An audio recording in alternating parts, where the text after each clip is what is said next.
Você acredita que uma fratura de patela pode mudar o funcionamento do joelho? Pois pode. Então me acompanhe nesse vídeo que até o final tu vai entender como que isso acontece.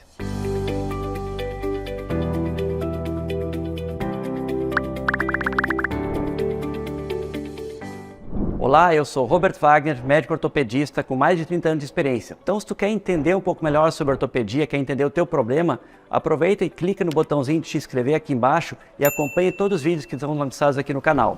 Fratura de patela. Esse é o nosso assunto de hoje. Patela também é conhecido como rótula, né? O que vem a ser esse osso? É um osso que se localiza na parte anterior do joelho, né? Ele está inserido entre dois tendões. Ele tem um formato de um triângulo invertido, mais ou menos, que na parte superior, que é mais larga, se prende o tendão quadricipital e na parte inferior se prende o tendão patelar. E esse tendão patelar vai então até a tíbia. Esse conjunto, tendão quadricipital, patela e o tendão patelar, fazem parte do que se chama do aparelho extensor, que é o músculo mais importante na extensão, no fazer o movimento do chute, de esticar o joelho. Essa é a localização da patela. A patela tem na sua parte interna, né, uma superfície articular. A gente considera isso uma articulação à parte no joelho, onde a patela se articula com o fêmur, numa região chamada tróclea. Ali existe um encaixe onde a patela encaixa perfeitamente e vai deslizar quando faz o movimento de dobrar e esticar o joelho.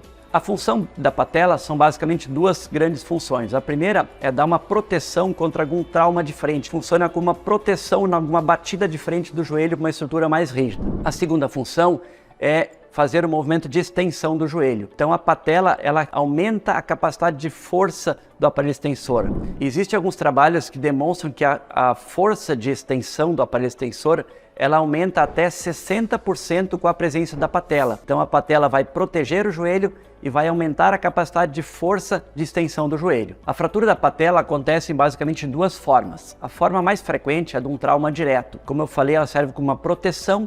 E quando existe um trauma de energia muito forte na parte anterior, existe um trauma direto sobre a patela, ela fratura. Uma pessoa que está num acidente de carro, sentado no banco da frente, e a patela bate contra o painel do carro, existe um trauma direto, fratura. Às vezes um acidente de moto, o paciente vai bater do joelho contra o para-choque do carro. Isso é uma forma de fratura direta. Uma outra forma não tão frequente é a fratura indireta, em que existe, vamos dizer assim, um puxão rápido, uma força exagerada do aparelho extensor. Quer dizer, a musculatura da coxa traciona essa patela e quando é um osso que não tem muita qualidade, um osso mais porótico, ele pode arrancar um pedaço da patela ou mesmo fraturar. Então isso é uma forma indireta de fazer a fratura de patela. Quanto ao quadro clínico na fratura de patela, basicamente como em qualquer fratura, o quadro clínico é basicamente dor, vai existir um inchaço, vai ficar mais grosso, mais inchado nessa região. Com o passar das horas vai fazer uma coisa chamada hemartrose, quer dizer, a patela sangra. E esse sangue começa a acumular dentro do joelho, então o joelho fica mais grosso em função do sangue que está localizado lá dentro. Existe ainda uma situação muito fácil de se identificar a fratura quando existe um afastamento dos fragmentos, que a gente percebe que o contorno do joelho fica diferente, como se tivesse um espaço, a gente chama de um gap, tu pode botar o dedo no meio dos fragmentos da fratura. Uma outra característica que acontece é que a pessoa normalmente ela consegue até pisar, ela consegue apoiar a perna, mas ela vai ter dificuldade de fazer a extensão. O dobrar e esticar o joelho fica muito prejudicado nessas fraturas. Quanto ao diagnóstico, o diagnóstico é basicamente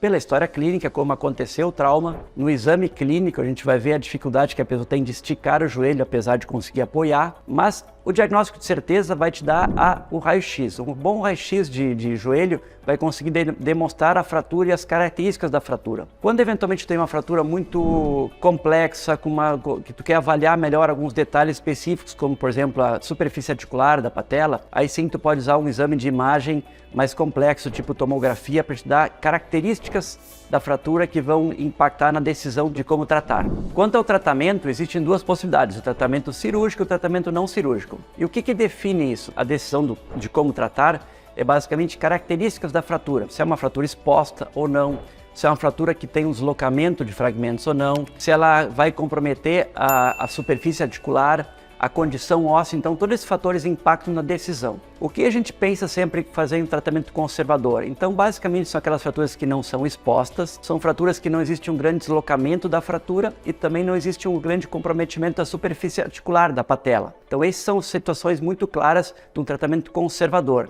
E como é feito esse tratamento conservador? Bom, na fase inicial é a medidas de analgesia, na imobilização, gelo, anti-inflamatório nos primeiros dias. Posteriormente, a gente usa um brace, algum aparelho que mantenha o joelho firme, de forma que a pessoa não consiga dobrar e nem esticar o joelho. Ela consegue apoiar, pode caminhar com a ajuda de muletas, mas não deve dobrar e esticar o joelho. Esse equipamento vai permanecer por um período de 3 semanas, mês e pouquinho, depende um pouco da avaliação clínica que a gente faz. E a partir dali, quando a patela já começou a fazer uma aderência, uma cicatrização, inicia então um tratamento funcional, a reabilitação com a fisioterapeuta, que normalmente tem tratamentos a médio e longo prazo muito bons. Já naqueles casos que existe então uma fratura mais complexa, que a fratura está deslocada, que tem uma fratura exposta, que os fragmentos da articulação estão muito comprometidos, aí sim se pensa em tratamento cirúrgico. Via de regra, a escolha inicial é fazer uma síntese, quer dizer, fazer uma montagem da fratura, né, e fixação dela, existem várias técnicas para isso, mas eventualmente pode-se optar por fazer a remoção ou de